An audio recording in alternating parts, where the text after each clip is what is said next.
Hi there, Cosmic Family. My name is Elial, and today we have the full moon in Gemini in 1 hour here in Argentina. But I want to remind you that this is not a matter of one day. This is an energy that is present the whole week and going beyond this event. These are things that are visibilized this week, but they could be inhabiting our experience or inside of us for a while. Tomorrow is when one of the principal aspects is going to be perfected, the square of the Sun in Sagittarius with the lunar nodes in Pisces and in Virgo. In different ways, people have to make choices of letting go of present experiences or past experiences, very linked with the South Node, to open themselves to a path that with the North Node in Pisces, many times we don't see how we are going to transit this, how we are, I'm going to cross to the other side, how this evolutionary decision is actually approaching me more to the connection with my soul or to my dreams, because in some cases those decisions are producing pain or are inner truths that there were a lot of resistance to see, or perhaps it is the conditioned mind creating doubts. So making contact with those truths breaks a shell, and that break could not be pleasant, but it is what truly brings this freedom that nothing external could actually bring. It is the expansion, the void that we create, so the light can reach us and eventually take form in the form of new opportunities and experiences of growth. Because of the presence of Venus in Sagittarius, this lunation has a lot to do with relationships, but also Venus is those things that we value, what we want to attract to our lives. Venus in Sagittarius makes a special emphasis in those in the experiences having a true purpose. If I am going to do that trip, making that through the reasons of experimenting oneself, through self-knowledge, or some people could do that because they need to rest, as a retire, and it is very valid. But the intentions are very important, because we don't want to make things an escapism of life. I mean, many times when there is no connection with the path that actually has sense, or that feels that brings expansion, and we are not able to develop in those things, people could have the tendency to embark themselves in adventures with quotation marks that cyclically take them once and again to run away from what they are not tolerating from their reality, but without generating a real change. This could be a trip or other situations that accomplish the same function. I mean, traveling, I think it is one of the most beautiful things that we can do in this world. Knowing different places and cultures is an experience that can actually open a lot our perception, but there are people that are finding a control zone. I am not calling that a comfort zone anymore in them. So it is much more difficult to stay and to question themselves why they need to move constantly to feel that life is expansive or stimulant. So as much as there are, other people that have this great fear of moving out of their rigid structures. And this we could apply to other projects, learning something, ways of generating resources. Plenitude is not coming if all that matters is, or everything that we can enjoy is the result in the future. It is that illusory joy, happiness that is always in something external. And in the fantasy, it is the happiness that resolves every suffering that we are sustaining inside. The plenitude is something that we create on the path.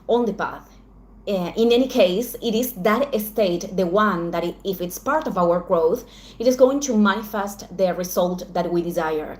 And, sometimes, of course, the contrary. There are possibilities of experimenting joy or happiness and opportunities that are presenting, but are the fears the ones that are creating the limitation. But I wanted to come back to this concept of creating or allowing the plenitude, because many of the conditionings with which we incarnate in here, especially mental, this is this full moon is this is what this full moon is about. They generate difficulties to connect with that plenitude, and this thing does take a labor of observation and practice, very centered in the present. And coexisting with the paradox of letting go of wanting to reach something or someplace, and at the same time knowing that we are in a path. I want to clarify this because one thing is to focus in something that we need to readjust right now, but on the other side, it is important to have purposes because they give us direction, even if those directions are going to change later. Because to have purposes that are really linked with the soul, I am not talking about following a path that is learned or imposed by something external in an automatic pilot. We have to make questions to ourselves. That is Gemini. Do I like the life that I have? If I were to die tomorrow, am I doing something that actually feels aligned with my soul?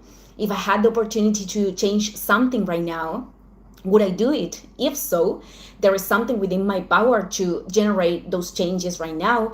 Am I assuming the choices and experiences that I feel I should assume? So, and we have a lot of kind of questions, but connecting with what you truly desire, not with your family desires or society or your friends or your partner, what your inner side actually desires.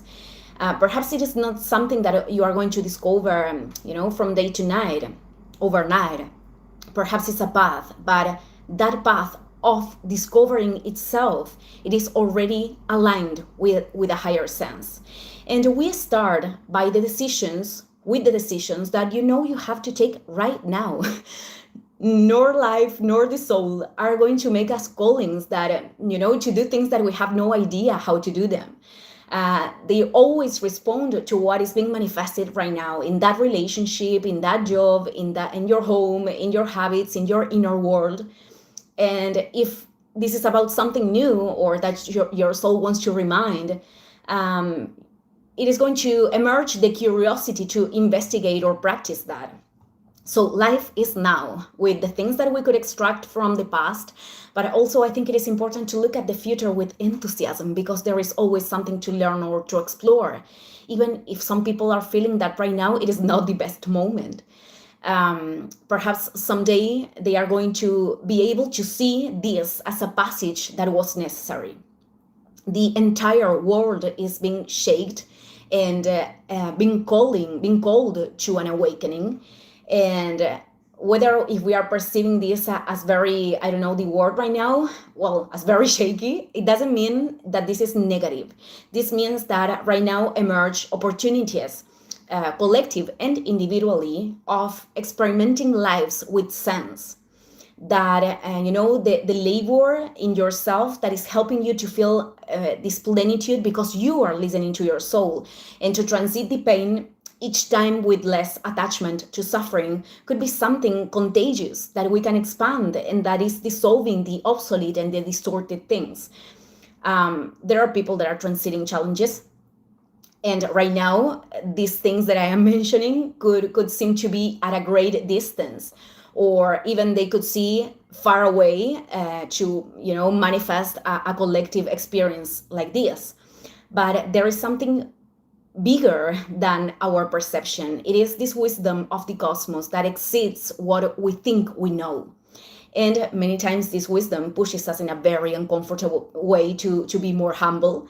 But humbleness, it is not stopping believing in your inner voice, because that voice, it is not the ego, it's the spirit itself talking.